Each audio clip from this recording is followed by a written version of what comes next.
जिस दिन आप अपनी सोच को बड़ा कर देंगे, बड़े बड़े लोग आपके बारे में सोचना शुरू कर देंगे, क्योंकि छोटी सोच और पाँव की मोच इंसान को कभी आगे बढ़ने नहीं देती है। तो हेलो डियर स्टूडेंट्स, आपके राहुल सर अपने सर्वोदय ग्रुप यूट्यूब चैनल में एक बार फिर से सभी सब्सक्राइबर, सभी वीडियो देखने वाले मित्रों का स्वागत करते हैं। आइए बिना समय गंवाए आज की टॉपिक हम शुरू करते हैं। हमने सभी कोड की अभिक्रियाओं को पढ़ लिया है और आज जहां एनसीईआरटी का क्वेश्चन सॉल्व करके छोड़े थे उसी के आगे का क्वेश्चन हम बोर्ड पर लिखे हैं, ताकि वीडियो बहुत लंबी न हो, इस नाते पहले लिख दिया हूं।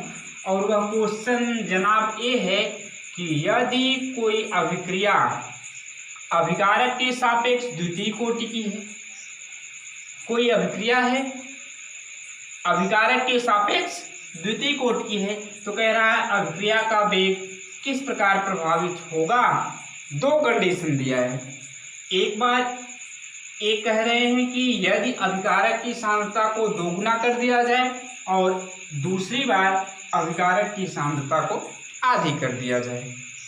आप समझ रहे हैं, कह रहा है कि कोई अभिक्रिया है और वह किसी अभिकारक के सापेक्ष भाई द्वितीय कोटि की है, और उसकी दर पर क्या प्रभाव पड़ेगा। जब आप सांद्रता को एक बार दूना करोगे तब क्या प्रभाव पड़ेगा, दूसरी बार आधी करोगे तब क्या प्रभाव पड़ेगा। क्लियर है, क्योंकि सांद्रता बढ़ाने से दर बढ़ती है। आप जानते हैं सांद्रता दर पर निर्भर करती है। तो आइए, क्वेश्चन कह रहा है कि कोई अभिक्रिया है अभिकारक के सापेक्ष द्वितीय कोटि की है, अभिक्रिया का वेग किस प्रकार प्रभावित होगा। कह रहा है कि यदि अभिकारक की सांद्रता दोगुना कर दिया जाए और अभिकारक की सांद्रता अधिक कर दिया जाए। चलिए अब आपको हम बताते हैं सल्यूशन इसका कैसे लिखेंगे, हल कैसे करेंगे इसको। मान लीजिए कि अभिक्रिया में आर अभिकारक प्रोडक्ट में बदल रहा है, उत्पाद में। अब यहाँ ये कह रहा है कि अभिक्रिया द्वितीय कोटि की है, तो इसके लिए आप जो दर लिखेंगे आप ऐसे लिख लीजिए, चूंकि अभिक्रिया द्वितीय कोटि की है, चूंकि अभिक्रिया द्वितीय कोटि की है, अभिक्रिया द्वितीय कोटि की है, इस नाते आप इसकी दर जो लिखेंगे R इक्वल, आप जानते हैं द्वितीय कोटि की अभिक्रिया के वेग स्थिरांक को K2 से दिखाया गया था, इनटू, पिछली वीडियो जरूर देखिएगा तब आप समझ लेंगे। और यहाँ पर हो जाएगा एक्टिव मास ऑफ R के पावर 2। क्यों लिखा, क्योंकि अभिक्रिया द्वितीय कोटि की है। बहुत आसान है। आप मान लीजिए जो अभिकारक R की सांद्रता है, माना active mass of R equal C, यानी अभिकारक जो R है उसकी सांद्रता को क्या मान लिया गया, C। तो आप लिख सकते हैं अतः क्या होगा भाई, R इक्वल हो जाएगा K2 इंटू C। ये तो अभिक्रिया की दर है। ठीक भाई, मान लेते हैं समीकरण नंबर 1। अब देखो मैं पहली कंडीशन सॉल्व कर रहा हूं। पहली बार कहा है कि अभिकारक की सांद्रता को दोगुना किया जाता है। समझते चलिए, बहुत इजी है। पहली कंडीशन प्रश्नानुसार, प्रश्न के अनुसार क्या है कि अभिकारक की सांद्रता जो C है वह क्या कर दिया जाता है, दूना कर दिया जाता है, यानी एक्टिव मास ऑफ R जो है इक्वल टू C। क्लियर। अब इस वेग समीकरण जो आप R बराबर K2 इंटू C रखे हैं, वही सांद्रता क्या हो जाएगी, दूनी। तो R बराबर आप लिख सकते हैं भाई, एक K2 होगा इंटू और इस C का स्क्वायर होगा क्योंकि अभिक्रिया द्वितीय कोटि की है, जानिएगा। अब यहाँ पे हो जाएगा 2C का स्क्वायर, ठीक है। 2 का स्क्वायर 4 होगा। R इक्वल आप लिख लेंगे K2 इंटू 4C स्क्वायर। बात समझ में आई? तो R इक्वल आप इसको लिख लीजिए 4 इंटू K2C स्क्वायर, ठीक है। मान लीजिए समीकरण नंबर 2, जब 1 और 2 की तुलना करेंगे तो 1 2 की तुलना करने से मिलेगा कि यह, तब R1 कह लीजिए, ठीक है। या ऐसे कह लीजिए, इसको R1 कहिए प्रारंभ में अभिक्रिया की दर, प्रारंभ में, और इसको आप कह लीजिए R2। तो अब देखिए R1 जब दोनों का कंपेयर करेंगे तो आपको मिलेगा, ऐसे कह लीजिए R1 बटे R2 इक्वल, ये हो जाएगा K2C square upon 4 K2 into C square. बात समझ में आई? K2 कैंसिल, द्वितीय कोटि की अभिक्रिया का वेग स्थिरांक C स्क्वायर से C स्क्वायर कैंसिल। अब हो जाएगा, क्रॉस मल्टीप्लाई करिए, R2 बराबर हो जाएगा 4R1, R2 इक्वल हो जाएगा 4R1, मतलब कि अभिक्रिया की दर क्या हो जाएगी, 4 गुनी हो जाएगी। अतः अभिक्रिया की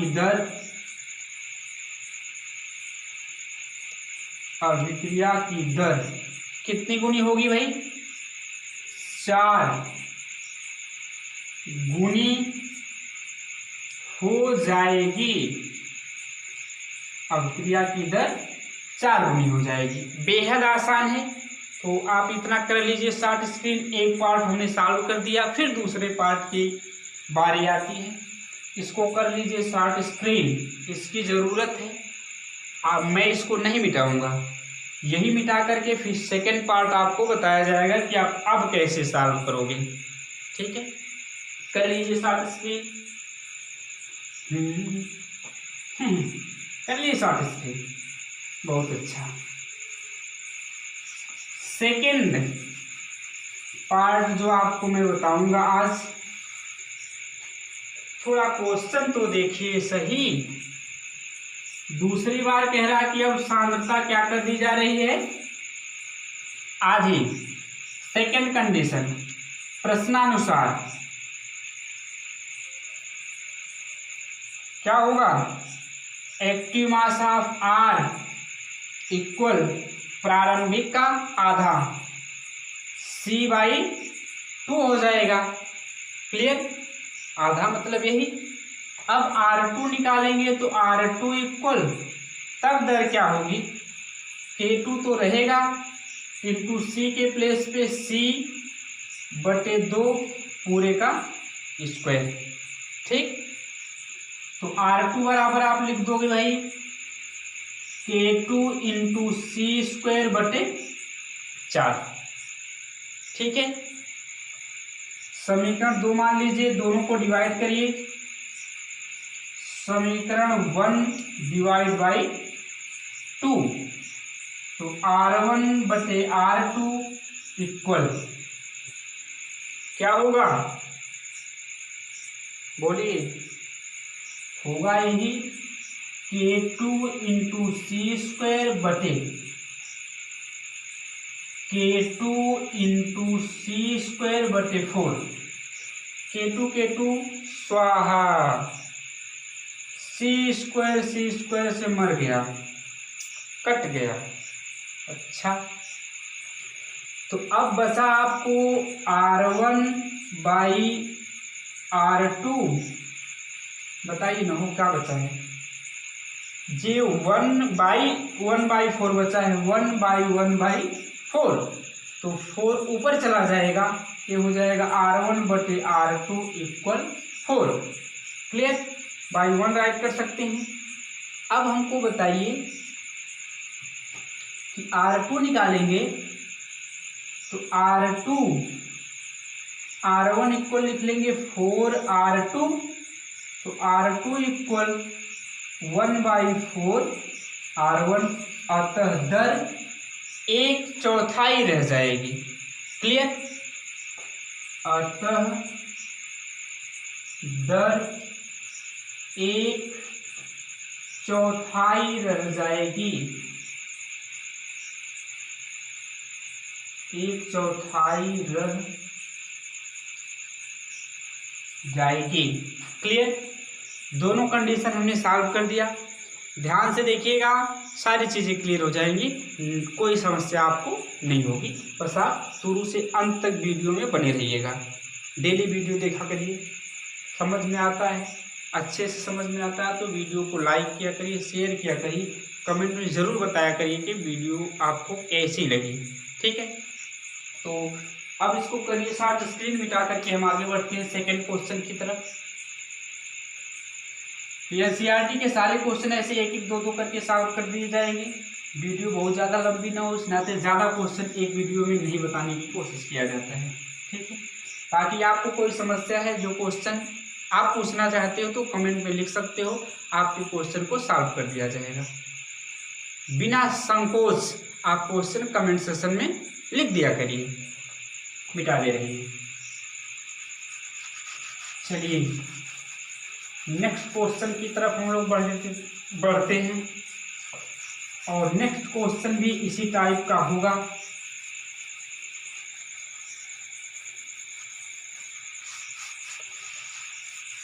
क्वेश्चन देखिए इस तरह से है, कोई अभिक्रिया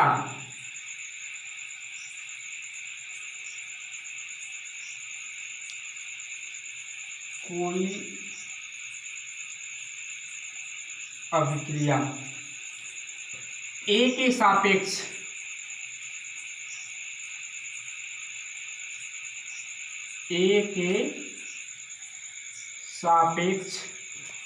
प्रथम कोटि की है, A के सापेक्ष प्रथम कोटि तथा B के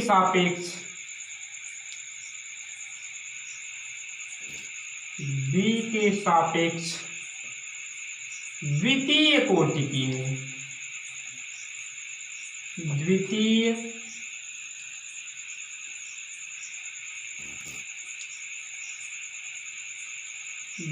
कोटि की है। उसके बाद यहाँ आ जाइए,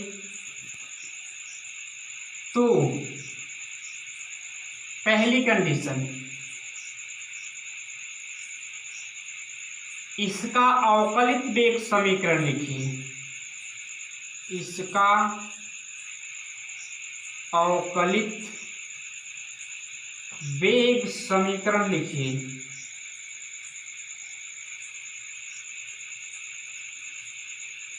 अवकलित वेग समीकरण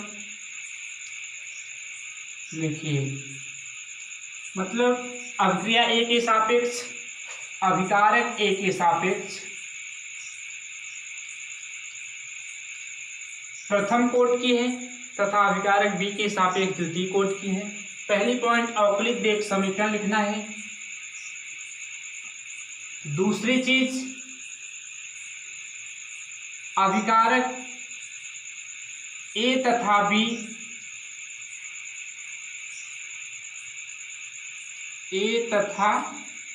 B दोनों की सांद्रता दोगुना करने पर, दोनों की सांद्रता दो गुना करने पर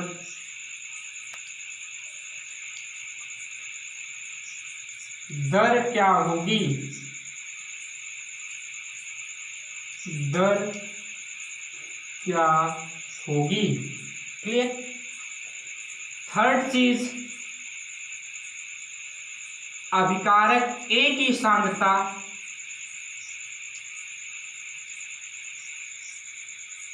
या बी भी कुछ भी दे सकता है अभिकारक, केवल मेथड को समझिए। अभिकारक बी की सांद्रता यानी ए की अपरिवर्तित रहती है और बी की सांद्रता 3 गुना करने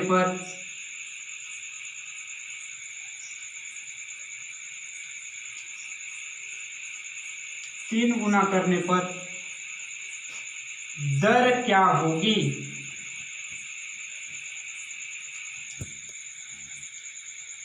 ये क्वेश्चन रहा, तो क्वेश्चन को 1-2 बार पढ़ करके उसके कंटेंट को समझ लिया करिए। करा कोई अभिक्रिया अभिकारक ए के सापेक्ष प्रथम कोटि की है और बी के सापेक्ष द्वितीय कोटि की है, तो इसका अवकलित वेग समीकरण लिखना है। पहली बार अभिकारक ए और बी दोनों की सांद्रता को दूना किया जाता है, तब दर क्या होगी, और सिर्फ अभिकारक बी की सांद्रता को 3 गुना किया जाता है, तब दर क्या होगी। चलिए, बिल्कुल इजी है। यहाँ क्वेश्चन से पता है कि अभिक्रिया में 2 अभिकारक, एक ए और एक बी, तो आप लिख लीजिए ए प्लस बी, ए मिलकर के उत्पाद बना रहे हैं।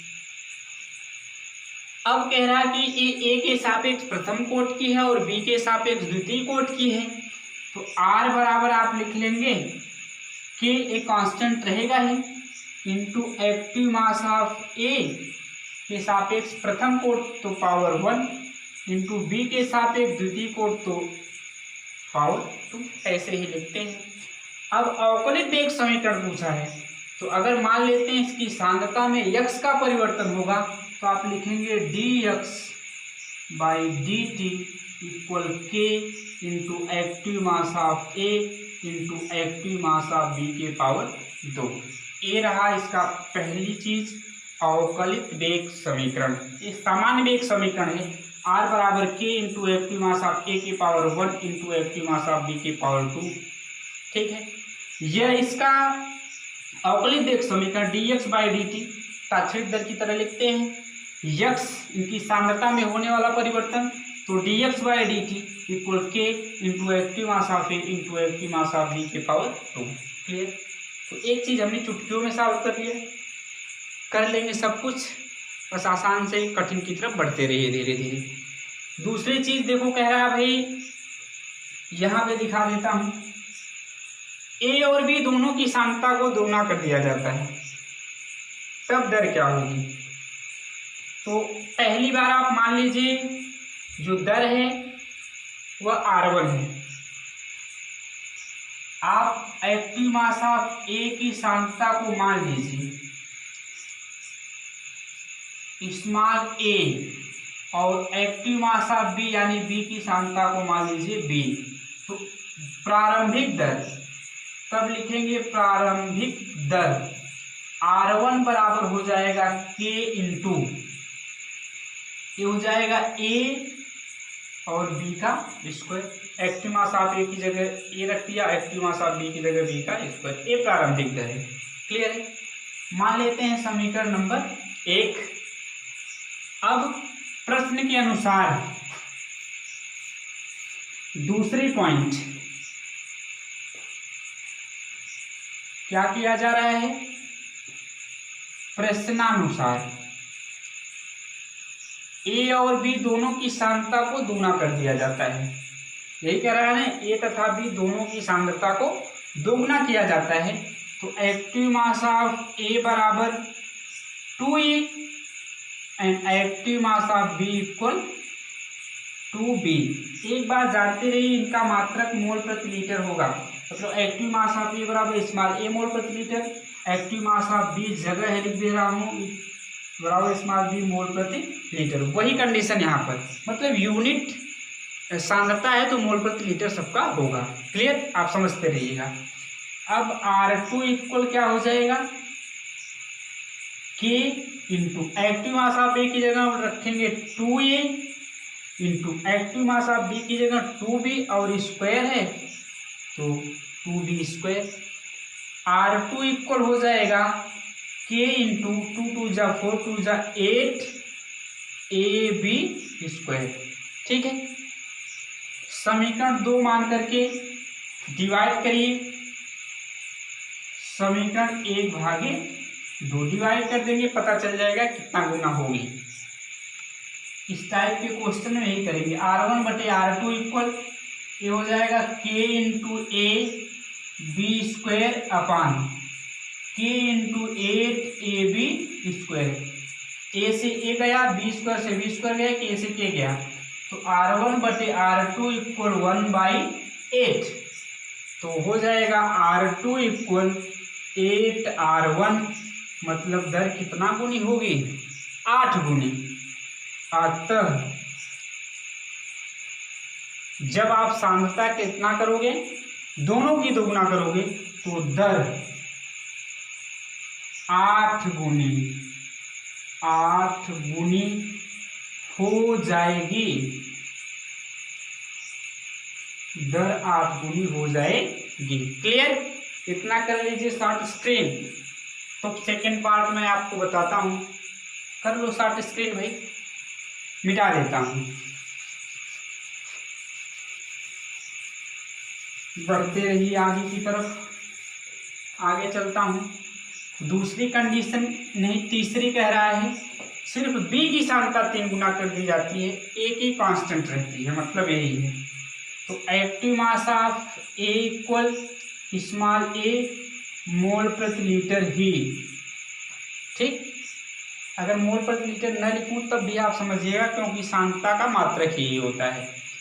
Active mass of B equal 3 गुना, तो 3B मोल प्रति लीटर।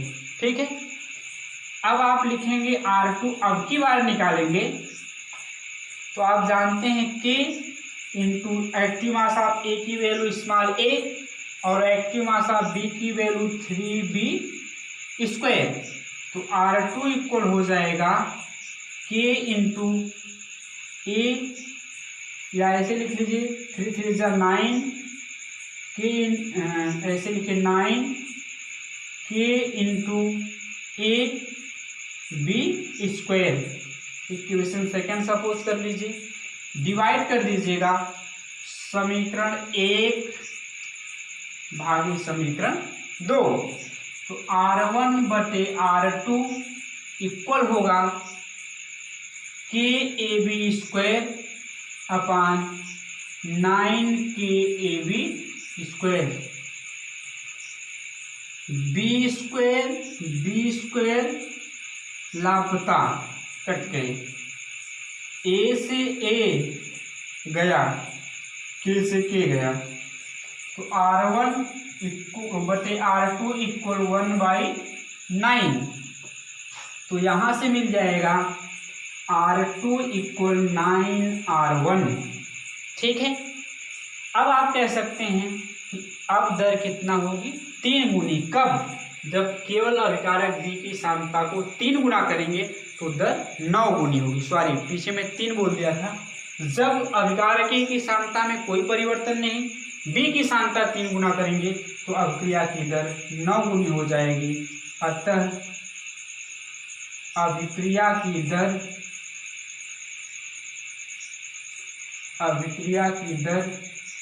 9 गुनी हो जाएगी।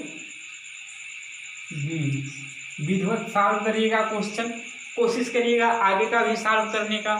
सॉल्व हो जाएगा ठीक है, नहीं तो नेक्स्ट वीडियो में और सारे क्वेश्चन ऐसे 2-2 क्वेश्चन 3-3 क्वेश्चन करके सारे क्वेश्चन आपको सॉल्व कर दिए जाएंगे। और आपकी कोई डिमांड है, आपको कोई क्वेश्चन नहीं समझ में आता है, चाहे वह NCERT का हो, चाहे वह किसी भी बुक का हो, KN शर्मा से लेकर के SC श्रीवास्तव, डॉक्टर P बहादुर, तो विद्या पंकज राय की कोई भी बुक का क्वेश्चन आप कमेंट में लिखा करिए, या मेरे कांटेक्ट नंबर पे फ़ोन करके आप क्वेश्चन नोट कराएंगे, आपको क्वेश्चन का आंसर मिल जाएगा।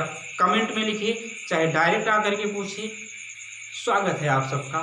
सारे क्वेश्चन का सलूशन दिया जाएगा। इसको कर लीजिए शॉर्ट स्क्रीन। अगर कोई समस्या आती है तो ज़रूर बताया करिए। ठीक है, so thanks for watching this video. अब आपसे मिलेंगे नेक्स्ट वीडियो में, तब तक के लिए बाय बाय स्टूडेंट्स। आप स्वस्थ रहें, मस्त रहें।